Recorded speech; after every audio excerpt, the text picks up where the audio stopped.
ભાઈ છે બેન માટે એનો બીજો બાપ છે અને જે બેન છે તેના ભાઈ માટે બીજી ના છે અને આ સમાજને કેવો છે કે ભલે એના વિષયમાં ઓછું બોલાય છે બહુ ઓછું બોલાય છે પણ ક્યાંક ને ક્યાંક આપણે જાણી નથી શકતા કે ભાઈનો પ્રેમ વધારે કે બાપનો પ્રેમ વધારે બેનનો પ્રેમ વધારે કે માનો પ્રેમ વધારે તો ભાઈ બહેનનો જે સંબંધ છે ખૂબ જ અનમોલ છે અને એના માટે ફરમાઈશ છે ત્યારે એ કોણા હલાવે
શક્તિ પ્રમાણે જે પણ આપી શકતો આપણે જોડી નાખજો.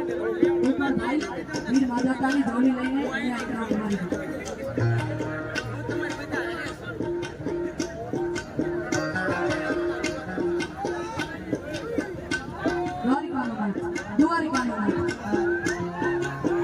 દ્વારિકાનો નાથ મારો રાજા છે માયા લગાવી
છે જે પણ બેઠા છે ઊભા છે જેટલા પણ આપણે અહીંયા હાજર છીએ એમાંથી જે પણ રામ ભગવાનને માનતા હોય એકવાર મારી સાથે બધા તાળીઓના તાલે રામ સિંહ રામ જેટલા પણ છે એ લોકો પર હાથ નીચેના હોવો જોઈએ જે પણ માતા પિતાને માનતા હોય રામ ભગવાનને માનતા હોય બધા જ મારી સાથે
मेरे भारत का बच्चा बच्चा જે બહેનો બેઠી છે આપણે પણ ગાવાનું છે રામ ભગવાનનું નામ લેવામાં કઈ શરમ ના હોય કઈ ના હોય હવે ભાઈઓ તમે ને ખાલી બહેનો બોલશે આપણે જોઈએ કોણ આગળ વધે છે ભાઈઓ કે બહેનો જો કે બોલવામાં બહેનો આવવા નથી કોઈને આગળ પણ આજે આપણે જોઈ લઈએ બરાબર ને હવે ખાલી બહેનો ગાશે मेरे भारत का बच्चा बच्चा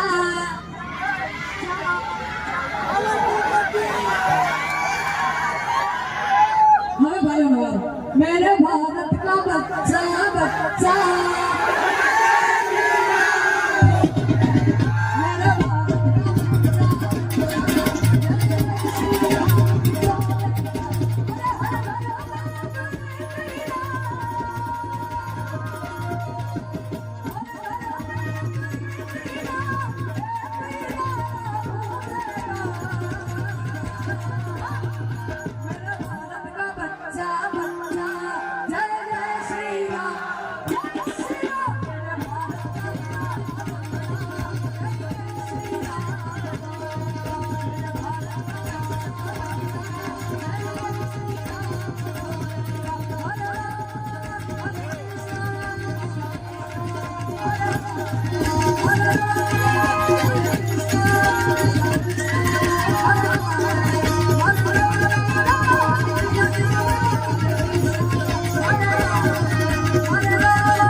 શ્યામ છું યાર અને તારો ઈશારો ન મળે તો હું એ મર્યાદા પુરુષોત્તમ રામ છું યાર ઈશારો મળે તો બરાબર છે બાકી હું એ મર્યાદા પુરુષોત્તમ રામ છું યાર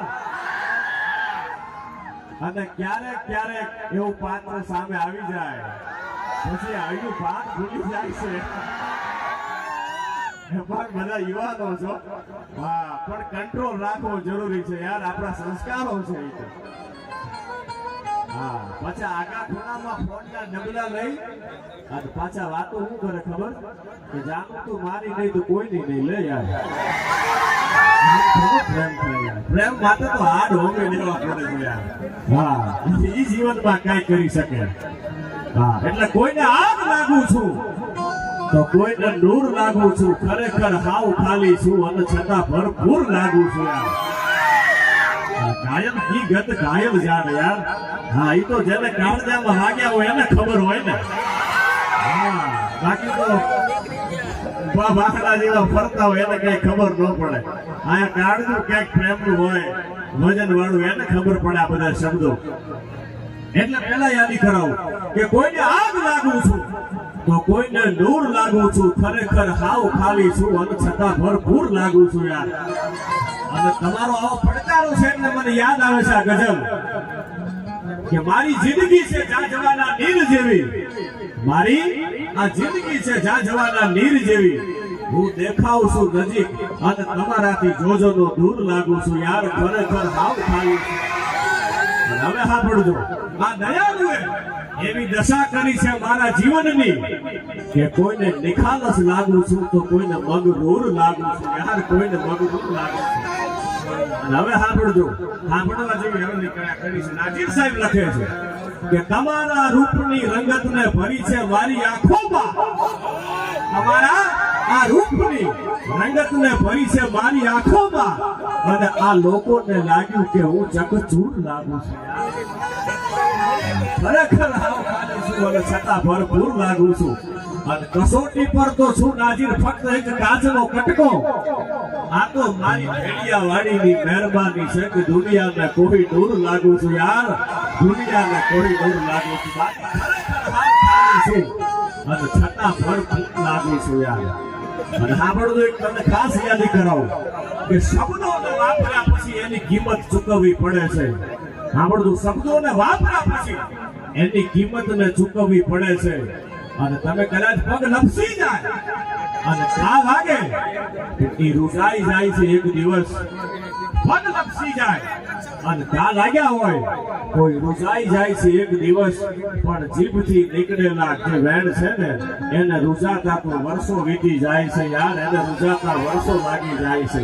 આ બધા ઘાયલ છો પણ જે ફરમાઈશ છે એટલે ઈ છેલ્લે લઈ અને ખૂબ ટૂંક સમયમાં વળી પાછો બીજો દોર કંઈક મોટો કરશું. પણ બેનને સાંભળવા છે સમય બધાય તો વારો આવવો જોઈએ. એટલે ખાસ અહીંયા સોલંકી હોય ઝાલા હોય બારૈયા હોય બધાય છે અલગ અલગ શાખાના બધાય જે ભાઈઓ ભેગા થયા છે. પણ પહેલા એક ખાસ યાદી કરાવો બધાયને કહું છું ભાઈઓ છે બધાય ભેગા રહેજો. શું કામ ભેગા રહેવું ને એ બહુ જરૂરી છે સમય પ્રમાણે. એટલે મને એક ક્ષણમાં યાદી થાય છે. ખાસ મને યાદી થાય કે મંગળ ઘડી મહેમાન થઈને મલક હોયાવી મળે.